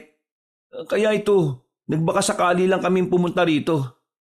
Oo nga, kaya sana... Hindi kita kinakausap. Ay, sabi ko nga Sarah, tulungan mo ko. Alam ko may nanay ka rin. Alam mo naman siguro kung gaano kasakit makitang naghihirap ang isang ina. Kaya pakiusap. Nais mong tulungan kita ngunit wala naman dito ang sinasabi mong ina. Paano ko maniniwala sa iyong mga sinasabi kung hindi mo maipapakita ang katibayan? Hindi ko na nadala si nanay kasi sobrang layo ng lugar na ito Matanda na siya. Hindi na kaya maglakad. Kung papasanin naman namin mahahamugan din. Kaya nga kami na lang muna ang personal na humarap sa'yo. Kasi gusto ko lang magamot ang nanay ko Puntahan mo siya. Nagmamakaawa ako sa iyo. Lahat gagawin ko. Gamutin mo lang ang nanay ko. Biglang lumuhod si Arjo sa harapan ng babae. Hinalikan pa niya ang paa ng dalaga. Sa puntong yun, tila nagkaroon ng kaunting awa ang babae pero hindi lamang nito pinahalata. Pero sa halip na pagbigyan ng lalaki, tinulak ni Sarah si Arjo gamit ang paa nito. Tumihaya ang binata. Lalapitan sana ni Joel at Jinggoy pero pinigilan niyo ng dalawang babae na mas malaki pa ang katawan kaysa sa kanila. Grabe ka naman. Nakikiusap na nga yung tao sa iyo Wala kang karapatan na humalik sa aking paa. Mababang uring lalaki ka lang. Hindi pa rin ako kumbinsido na may sakit ang iyong ina. Kaya naman, hindi ko kayo paalisin dito. Kailangan niyo munang manilbihan sa buong baryo para mapatunayan na hindi nga kayo kalaban. Manilbihan? Anong tingin mo sa amin, alipin? Tama yung sinabi. Magiging alipin kayo. Ganon ang ginagawa namin sa mga tagalabas na pumapasok sa aming baryo. Sandali lang naman. Bakit kailangan umabot sa ganon? Ang gusto lang naman namin matulungan mo ang nanay ni Arjo. May sakit yung matanda. Hindi kami pwede magtagal dito sa lugar na to. Kailangan agad namin makabalik doon. Kung hindi nyo kami tutulungan, kahit paalisin nyo na lang kami. Oo nga, yun na nga lang sana. Para naman kahit papaano makagawa pa kami ng ibang paraan para gumaling yung nanay na kaibigan namin. Ikinalulungkot ko, ngunit hindi ko kayo maaaring palayain hanggat hindi napapatunayan na kayo ay mga sibilyan. Hindi ako makapaniwala na may mga tao pa palang kagaya mo. Kung magmamatigas ka, maaaring mapatagal ang pananatili nyo rito. Ngunit kung gagawa kayo ng kabutihan, maaaring mapabilis ang inyong paglaya. Wala naman kami kasalanan. Bakit nyo kami parurusahan ng ganon? Ang dami na namin pinagdaanan. Ilang gubat ang nilagpasan namin. Nadaanan pa namin yung bahay ng isang matandang aswang. Nadaanan din namin yung lugar ng mga aswang. Muntikan pa kami mamatay dahil sa mga yon. Tapos ngayon nandito na kami. Parusa pa lang naghihintay sa amin. Ano ang inyong sinabi? Baryo ng mga aswang? Oo, ang dami naming nadaanan na ganyan at nilagpasan namin sila para lang maparusahan. Di ba ang saya? Maaari niyo ba ituro kung saan yun nadaanan ng sinasabi niyong baryo ng mga aswang? Aha! Alam ko na! Mukhang iisa tayo ng iniisip, pre. Ito lang pala ang sagot sa problema eh. Sasabihin namin kung nasaan ang baryong yon kung hindi nyo kami gagawing alipin dito. Sa sinabing yon ni Arjo, ay napaayos ng upo ang babaeng si Sarah. Tila napaisip ito na parang nagninilay-nilay ang babae kung tama bang pumayag sa sinabi ni Arjo. O ano, ayaw mo pa? Hindi ko maaaring pagbigyan ng gusto mo. Maaring masira ang paniniwala namin at ang sinusunod namin batas. Kung ganon, wala kaming sasabing lugar sa inyo. Ganun lang naman kasimple yun eh. Hindi ko na rin magagamot ang nanay mo kapag hindi mo sinabi sa akin ang nalalaman mo. Tandaan mo, yun ang inyong pakay. Kung hindi mo sasabihin sa amin kung nasaan ang baryo ng mga aswang, hindi ko gagamutin ng nanay mo. O tapos ano, kapag sinabi namin, magiging alipin pa rin kami? Oo, pero ang mahalaga, gagamutin ko ang nanay mo. Hindi pwede. Ang gusto namin, huwag nyo kaming alipinin at gamutin mo ang nanay ko. Dahil nauubos na ang oras. Abusado ang kondisyon mo. Isa lang ang sa akin, pero sa inyo ay 2. Uy, mag-isip ka nga. Kung hindi nyo malalaman kung nasaan ang baryo ng mga aswang, baka magpunta pa sila sa ibang baryo at makapanggulo sila. Isipin mo na lang na maraming masasayang na buhay dahil lang wala kayong nagawa. Kaya nyo ba yon? Oo nga naman. Mukha pa naman kayo mga kumakalaban sa mga aswang. O ano, papayag ka na ba sa deal natin? Nag-isip ng maigi ang babae. Sandali itong natulala at nakatingin sa malayo. Mga ilang sandali lang ay tumayo ang dalaga. Lumapit ito kay Arjo at inutusang tumayo. Sige, pumapayag na ako sa gusto mo mangyari. Ngunit ito lang ang sisiguraduhin ko sa inyo. Sa oras na kayo ay nagloko at nililinlang lang kami, pupugutan namin kayo ng ulo. Ha? Una, payag na kami. Basta kapag natapos na ninyong patayin ng mga aswang, gawin nyo gusto namin ha. Gamutin nyo ang nanay ko ha. Marunong akong tumupad sa napag-usapan. Dahil ang kagaya ko ay kailanman hindi umaatras sa kasunduan. Welga, Nulja, dali nyo sila sa maayos na silid. Bigyan ng pagkain at bigyan ng maayos na mapagpapahingahan. Itrato sila bilang mga bisita. Yan ang gusto ko. Ngunit sa oras na may gawin silang hindi kaaya-aya na lihis sa ating paniniwala at kultura, sila ay nararapat lamang na parusahan ng naaayon sa batas ng mga amason ng mandirigma. Hindi na nakapagsalita pa ang 3 binata. Natameme sila. Napatingin na lamang sila sa ibang direksyon nang tumingin ng masama sa kanila ang 2 babae. Agad na silang dinala sa isang kubo. Maayos at malinis ang loob. Meron ding 2 papag doon. May kalakihan ng kubo na yon kaya kasyang-kasya naman silang 3. Maya-maya lang ay iniwan na muna sila para ihanda ang kanilang makakain. Ang ganda sana ng mga babae dito, no? Kaso, ang lalaki rin ng muscle. Mas malaki ba sa akin eh? Uy, hinaan mo ang boses mo.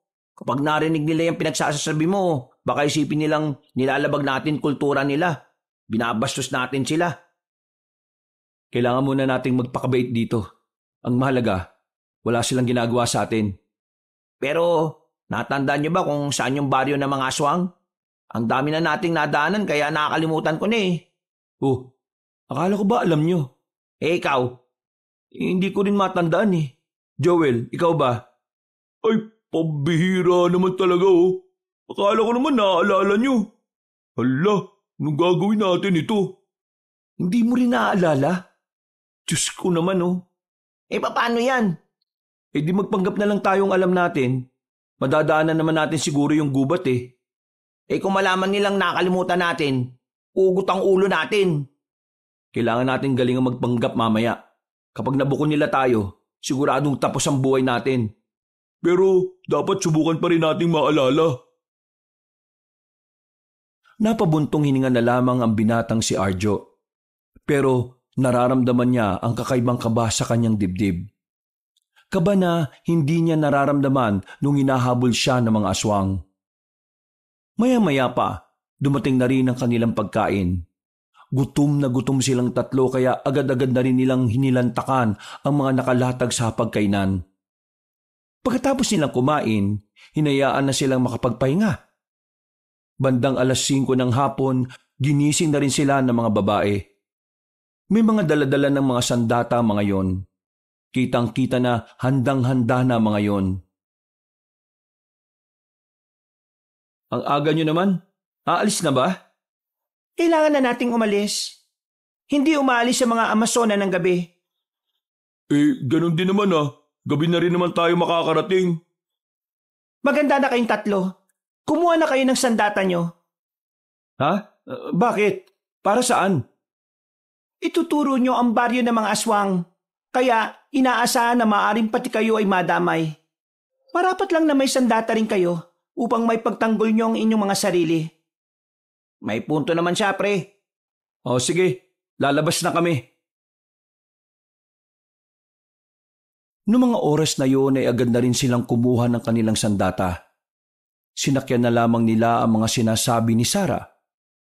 Paraan nila yon para hindi makahalata ang mga babae na hindi nila maalala kung saan banda sa kagubatan ang lugar ng mga aswang.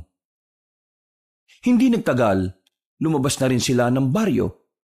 Kasama nila ang mga babaeng tila hindi man lang kinakabahan sa mga sandaling yon.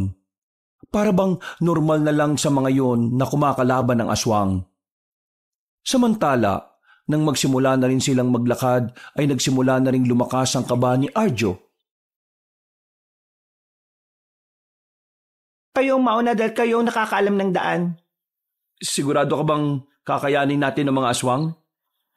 Kung kami lamang ang tatanungin, hindi namin iniisip ang panganib na dulot ng aswang. Kami sanay na sa mga eksena ng pagpatay. Ngunit kayo ang dapat na nagtatanong sa inyong mga sarili ng ganyan. Kakayanin niyo ba ang mga aswang? Bakit? Hindi niyo ba kami tutulungan? Ang tanging poprotektahan lang namin ay ang mga kababaihan. Hindi namin pinakikialaman ang buhay ng kalalakihan. Ay pambira, galit ba kayo sa mga lalaki? Bilisan na natin maglakad. Kailangan matagpuan ng mga aswang bago ang umaga. Kailangan nilang mawala bago pa sila magdulot ng lagim sa mga baryo. Napalunok na lamang ng laway ang lalaking si Arjo.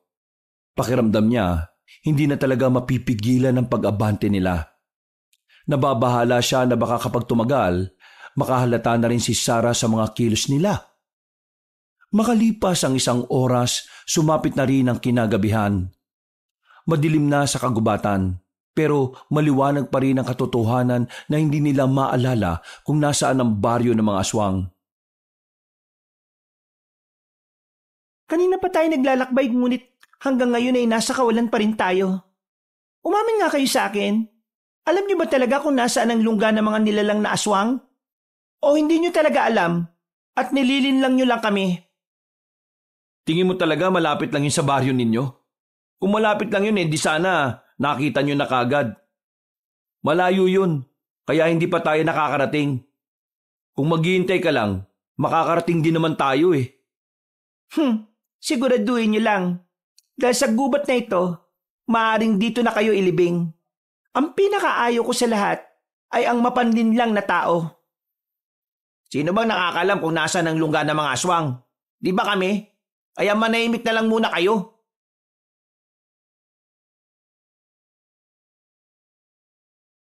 Hindi na nagsalita pa si Sarah, pero nakahawak ito sa itak, na parabang handang-handa na itong paslangin sila sa oras na sila ay mabuko.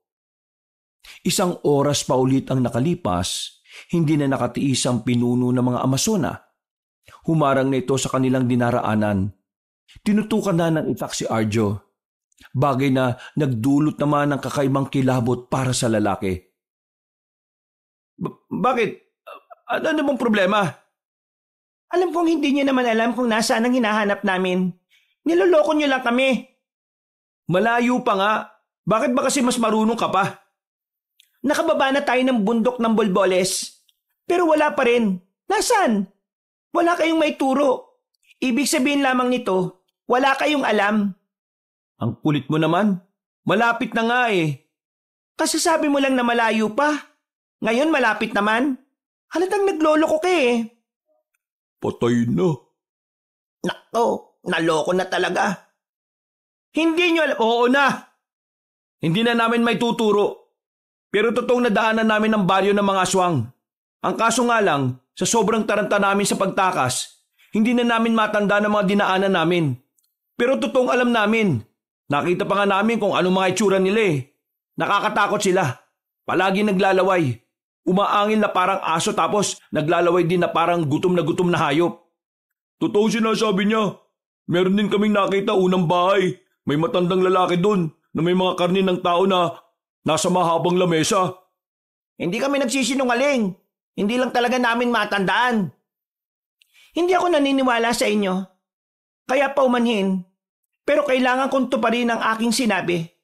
Kailangan ko kayong paslingin bilang parusa sa inyong pang-iinsulto sa amin. Ha? Pang-iinsulto na ano? Pinagmukha nyo kaming mangmang. Kaya nararapat lang na... Ha?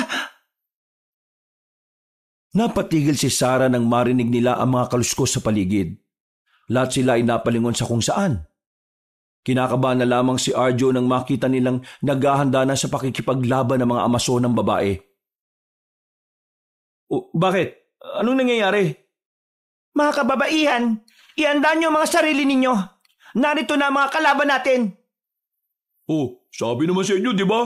Totoong nakita namin ng mga aswang. Nandiyan na sila! Biglang tinulak ni Sarah si Arjo kaya muling tumihaya ang binata. Nauntog pa ito sa bato. Buti na lang ay hindi ganun kalakas. Agad naman itong tinulungan ni Jinggoy at Joel na makabangon. Agad silang gumilid. Para silang mga bata na takot kahit na may mga hawak naman silang mga itak. Hindi nagtagal, biglang naglabasa na ang mga aswang sa gilid. At dito ay nagsimula ng labanan sa pagitan ng mga aswang at ng mga Amazona. Putik! Para namang hindi mga babae ang mga yan. Tingnan nyo ang lala. Sobrang bangis nila. Tapos tayo nandito lang. Anong gusto mo? Labanan ng mga aswang na yan? Kung mamatay tayo dyan. Lalaban ako. Ha? Pasikat na naman to. Kapag umupo lang tayo rito, mas lalo lang bababa ang tingin sa atin ng mga kababaihan na yan. Tandaan mo, dito sa lugar na ito, mataas ang tingin nila sa sarili nila. Habang mababa naman ang tingin nila sa atin. Kaya huwag tayong pumayag.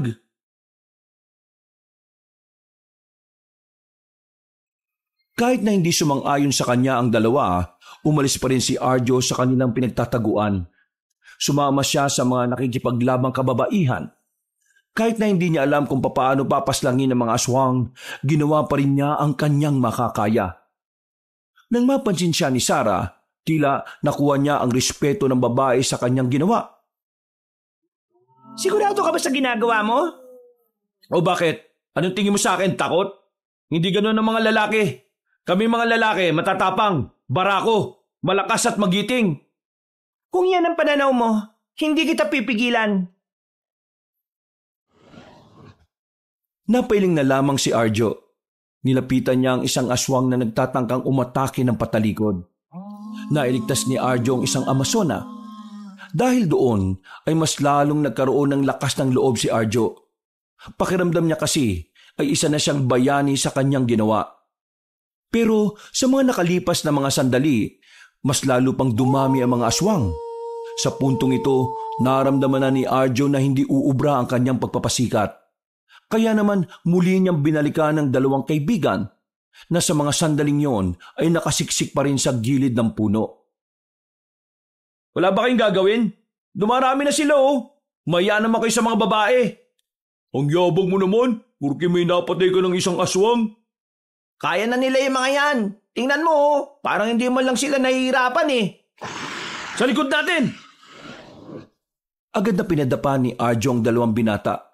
Muntika na silang tamaan ng kalmot. Nang makabuelo naman si Arjo, agad niyang pinatamaan ang aswang na yon. Nasugatan niya ang nilalang sa braso kaya dumistansya ito. Agad din naman bumangon si Joel at Jinggoy. Mamamatay kayo kung hindi nyo po protekta ng sarili ninyo. Hindi tayo pwedeng umasa sa mga babaeng yan, no? Wala silang pakialam sa mga lalaki. Sa mga sumunod na sandali, meron na ring umaaligid sa kanilang aswang. Kaya walang nagawa si Joel at Jinggoy kundi sumabay na lamang kay Arjo. Kailangan nilang palaga ng mga yon dahil kung hindi, sila ang mauunang mawala. Ano ba? Gamitin nyo yung hawak nyong itak. Hindi yan design. Pakita nyo sa mga babaeng yan na hindi natin sila kailangan. Oo nga, tama si Arjo. Kailangan natin maging matatag dahil sa mga lalaki tayo. Ha? Oy, sige. Sabi nyo eh. O ano, tara na. Atake!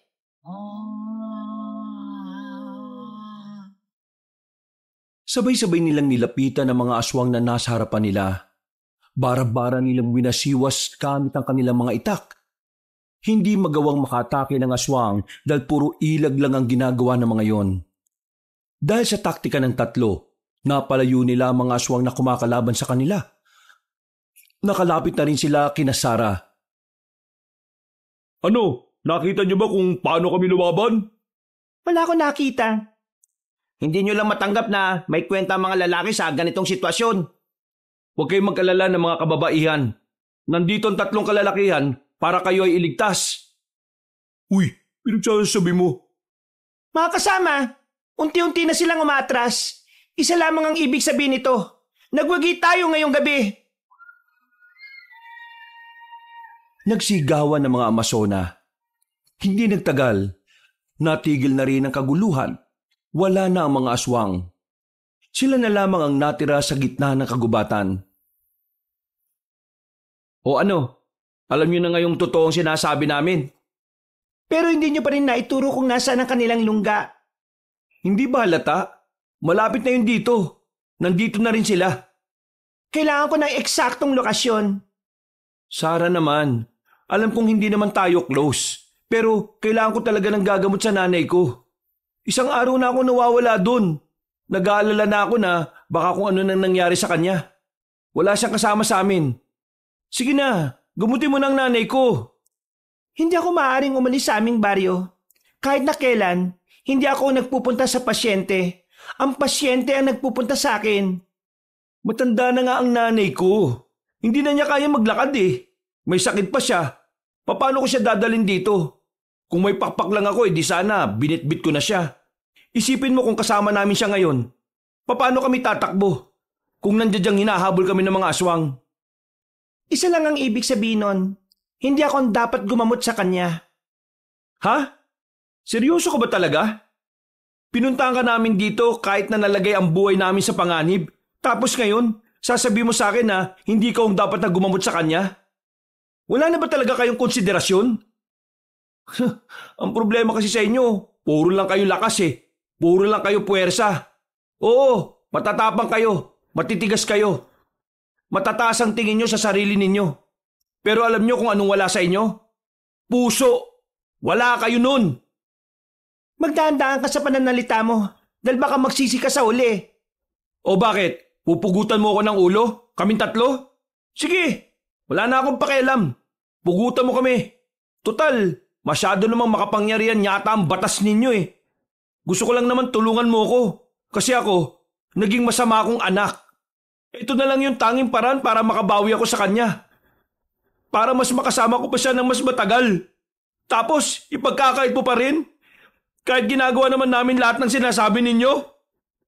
Sarah, pasensya ka na ah. Pero wala na kasi talaga kaming ibang malalapitan eh.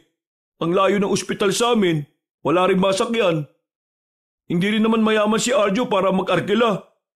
Ilang araw nang sumasakit ang tagiliran ni Aling Sylvia. Hindi kami pwede magtagal dito dahil walang kasama yung matanda. Sana naman, kahit ngayon lang maging malambot naman ang puso mo. Hindi nyo naintindihan. Hindi ko maaaring iwan ang mga kasama ko. Lalo na ngayon, nagpaparamdam na ang mga aswang. O sige, ganito na lang. Tutulong kami sa pagpatay ng mga aswang na yan. Pagkatapos, tutulungan mo naman kaming magamot ang nanay ko. Sige na. Kahit pag-isipan mo lang muna. Papayag ako, pero sasamahan nyo kami sa laban. Yun nga ang sinabi ko eh. Sasama kami.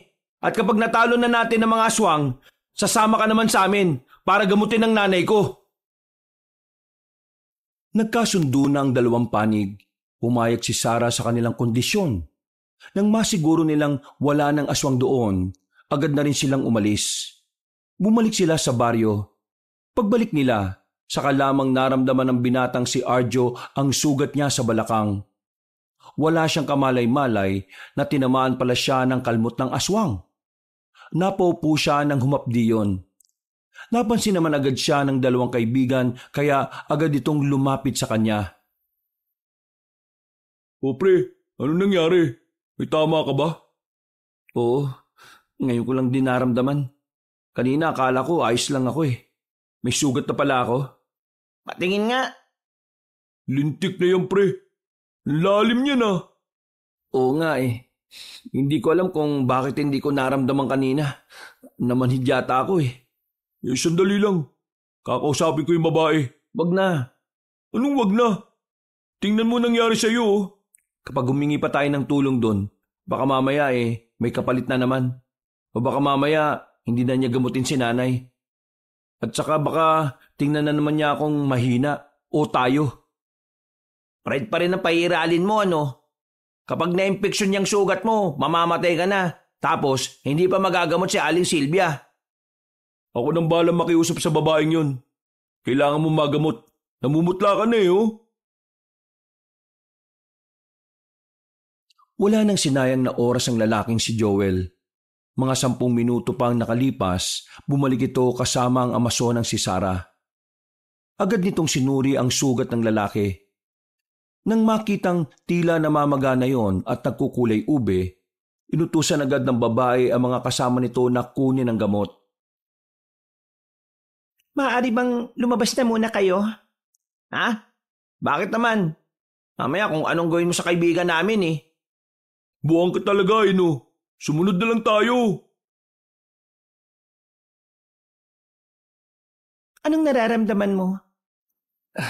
Hindi ba halata? Ang hapdi-hapdi nga eh oh. Mas mapdi ang mga gamot na ilalapat ko sa sugat mo. Kaya kailangan mong tatagan. Kung makapagsalita naman to, parang mamamatay naman ako. Mamamatay ka kapag hindi yan naagapan.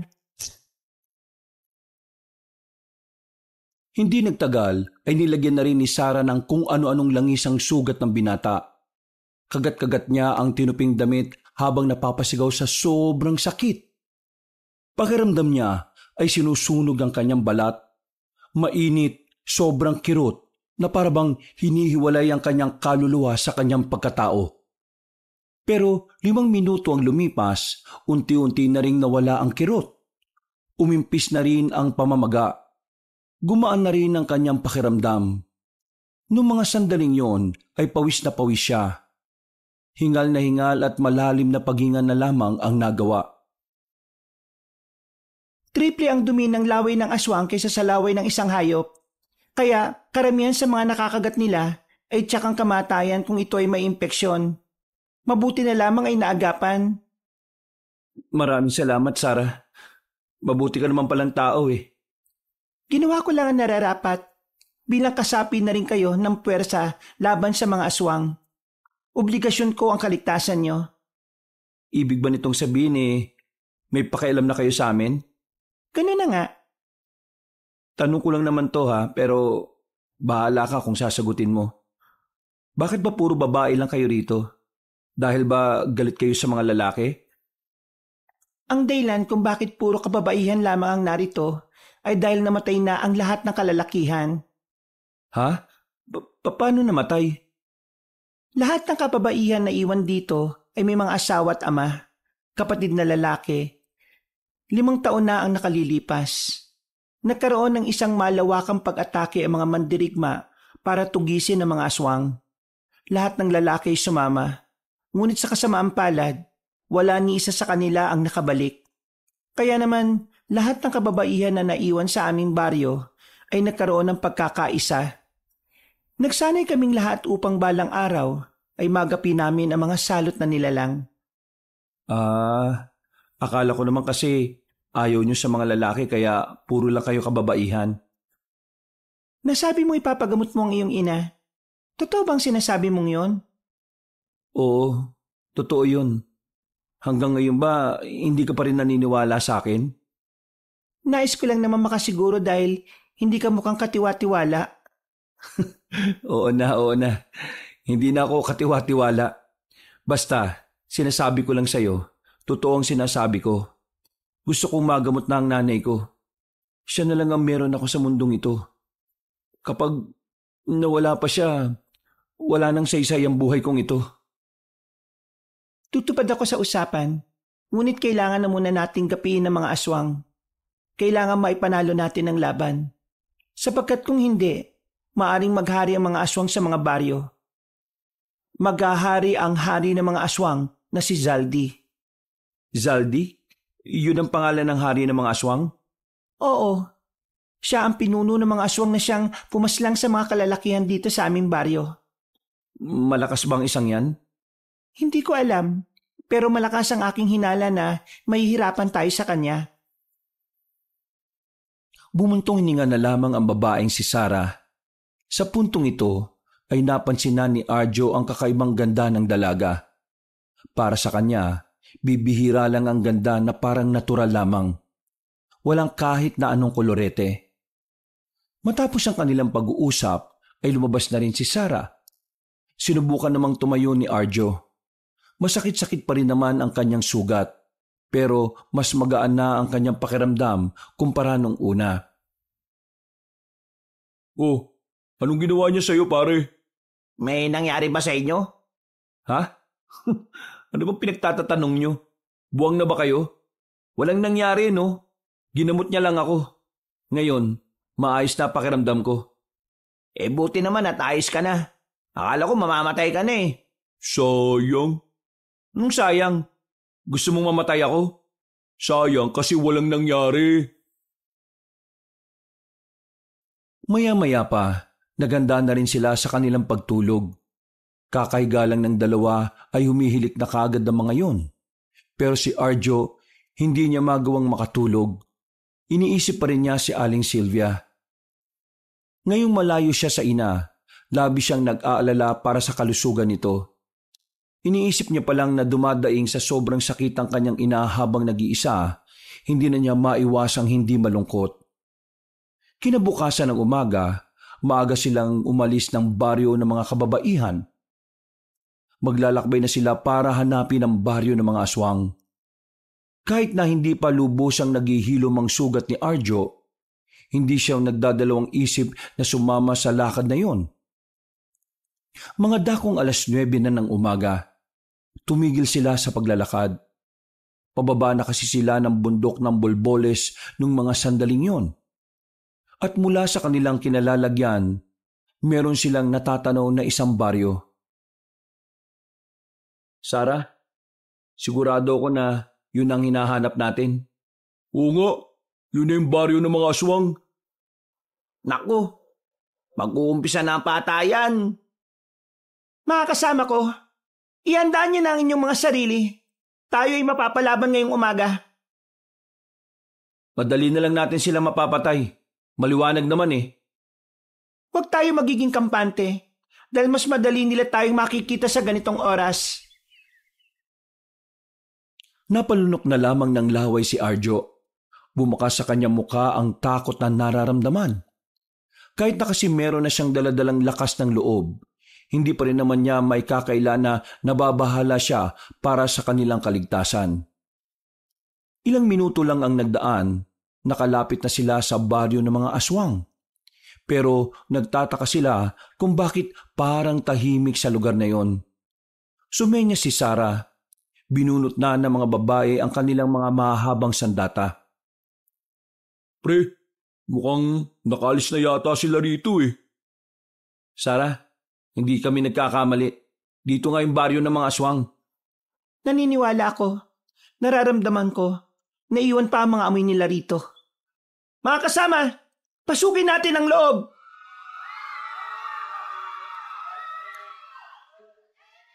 Wala silang sinayang na pagkakataon. Agad-agad na silang nagtungo roon. Inisa-isa nila ang mga kabahayan na kanilang nakikita. Marami silang mga nahalungkat na mga bagay na nagpapatunay na mga aswang nga ang naroon. Lahat na ng bahay ay nagawa na nilang pasukin. Ang kaso nga lang ay wala na silang naabutan kahit na isa. Dismayado ang mga Amazona. Napapakamot na lang din ng 3 binata. Mga takot pala mga yun eh. Ano nang gagawin natin yan? Di babalik na muna tayo niya sa baryo. Hindi. Dito lamang tayo. Ha? Bakit? Ano gagawin natin dito? Hihintayin natin silang bumalik sa lugar na ito. Malakas ang kutob ko na nararamdaman nilang pupuntahan natin ito. Ngayon, ang ating gagawin ay bibitagin natin sila. Mauhulog sila sa ating patibong.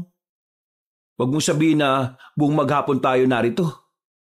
Kailangan mabantayan natin ang baryong ito. Maghahanap tayo ng magandang pwesto na mapagtataguan. Aabangan natin ang kanilang pagbabalik.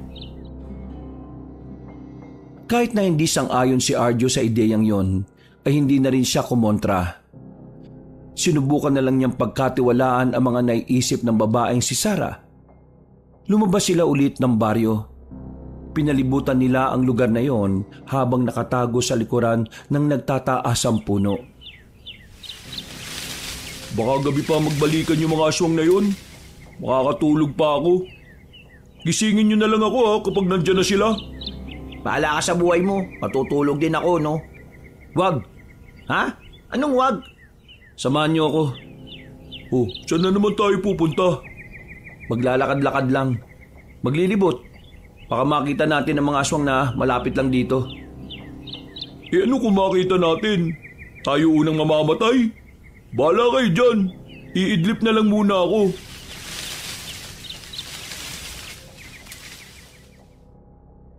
Humiga na ang lalaking si Joel sa inilatag nitong sako sa lupa. Hindi na rin yun pinilit pa ni Arjo, kaya naman mag-isa na lang siyang tumayo. Desperado na siyang matapos ang laban na yon dahil gusto na niyang magamot ang kanyang ina. Oh, saan ka na naman pupunta? Maglilibot ako mag-isa. Babalik ako kagad kapag meron ako nakitang kahinahinala. Para naman tong sira, oh. Sige na nga, sasamahan na kita. Dalawa silang tumayo at umalis pansamantala. Hindi naman sila pinigilan ng mga babae. Nakatingin lang din sa kanila si Sarah. Sa kanilang paglalakad ay hindi na nila namalaya na unti-unti na pala silang napapalayo. Pero dahil din sa paggagala nila, natuklasan nila ang isa pang kuta na parang ginagawa pa lang. Kailangan na natin itong ipaalam sa kanila. Bumalik na muna tayo. Kaso pre, tingnan mo oh. Nang tumingin sila sa kanilang likuran, nakita nilang may 4 na nakatayo at nakatingin sa kanila ng masama. Nanlilisik at namumula ang mga mata. Tatakbo pa sana sila pero bigla silang nadakma ng mga yun. Sa higpit ng pagkakahawak sa kanila ay hindi na nila nagawa pang makapalag. Kinaladkad na sila ng mga yon at dinala sa kuta ng mga aswang. Ipinasok sila sa kulungan na yari sa makakapal na kahoy. Wala pang 1 oras silang nakakakulong doon ay biglang lumapit ang isang matandang lalaki. Panot ang ulo nito. Kaya naman alam na agad ni Arjo na ang matandang yon ay walang iba kundi ang pinuno ng mga aswang na si Zaldi. 2 tao ang nahuli ng mga magigiting na aswang. Hindi na masama. Meron na rin panghapunan at pang-umagahang kinabukasan. Sino ka? Bakit kung makapagsalita ka gagawin mo kaming karne sa kusina nyo? Ako si Zaldi, ang aswang na may pinakamagandang muka. Ha? Saan banda? Saan yung magandang mukha dyan ha? Sabihin nyo nga sa akin, meron pa ba kayong ibang kasama na naiwan? Kukunin namin sila kung gusto nyo para magkasama-sama na kayo. Basta ituturo nyo lang sa akin kung nasaan sila. Tumigil ka, Panot. Hindi mo makukuha ang mga kasama namin dahil sila na mismo ang darating dito para kunin kami at para paslangin kayo. Ang tinutukoy mo ba ay ang mga babaeng mandirigma? Ha! Tingin mo talaga nakakaramdam ako ng takot sa kanila? Mga di hamak na babae lang naman ang mga yon. Huwag mong minamalit ang mga babae. Baka nakakalimutan mo, Tandang Panot. Babae ang nagsilang sa'yo. Babae ang nagpalaki sa'yo. At ngayon, babae rin ang papas lang sa'yo. Nakakatawa nga naman ang taong kagaya mo. Kalalaki mong tao, umaasa ka sa babae. Kadiri ka. Pero ayos lang naman yan. Kasi mamayang gabi, gagawin na kitang sisig. At ang kasama mo naman ay gagawin kong bopis. Yari kayo kapag nakarating na sila rito. Hindi nila mahahanap ang lugar na ito. Magaling magtago ang mga aswang. Baka hindi nyo alam. Kasi wala kaming pakialam. Pwes, dinalaw ko lang naman kayo rito. Mamaya, ilalaga na kayo. Nakikita nyo ang malalaking kawa na yon? Doon kayo ululutuin. At nakikita nyo ang mga aswang na yan? Yang lahat ang magsasalo-salo sa katawan ninyo. Tumawa ng malakas sa matandang aswang. Hindi na nakapagsalita ang dalawang lalaki. Pinagarian na rin kasi sila ng takot ng mga oras na yon.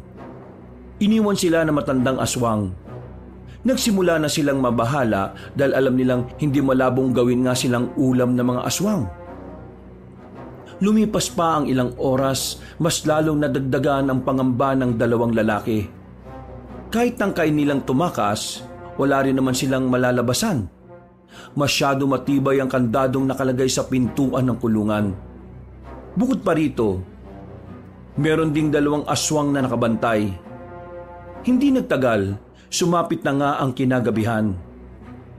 Umiiyak na ang dalawang lalaki dahil alam na nilang kakatayin na sila.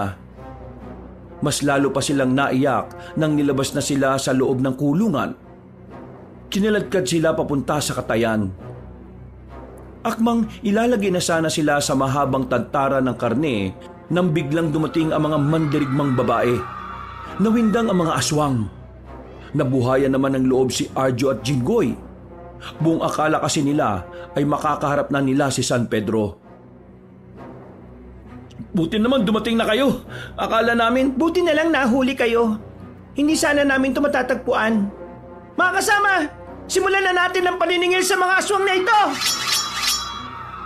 Nagsigawan ng mga kababaihan. Nagbunutan na ng mga sandata. Samantalang ang dalawa, mas pinili na lang muna nilang magtago. Wala silang hawak na sandata kaya batid nilang wala rin naman silang magagawa. asan ba si Joel? Bakit hindi ko makita? Nako, baka naunang namatay na.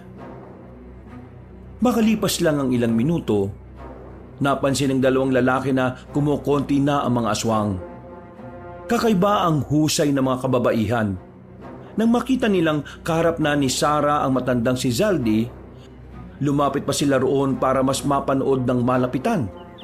Pre, kay Sarah ako, pustahan. Buwang ka pala. Alam nga naman pumusta ako sa matandang panot na yan. Ganito na lang. Kapag nanalo, manahimik ka na nga. Magsisimula na sila Umatake ang matandang aswang sa babaeng mandirigma. Dahil sa kakaibang bilis ng matanda, tinamaan nito si Sarah sa braso. Pero tila hindi man lang tinabla ng babae. Parang hindi yun nasaktan. Kahit pa nasundan ng mga galos nito sa katawan. Pagbabayaran mo ang ginawa mo sa mga pamilya namin! Wala akong utang, kaya wala akong babayaran.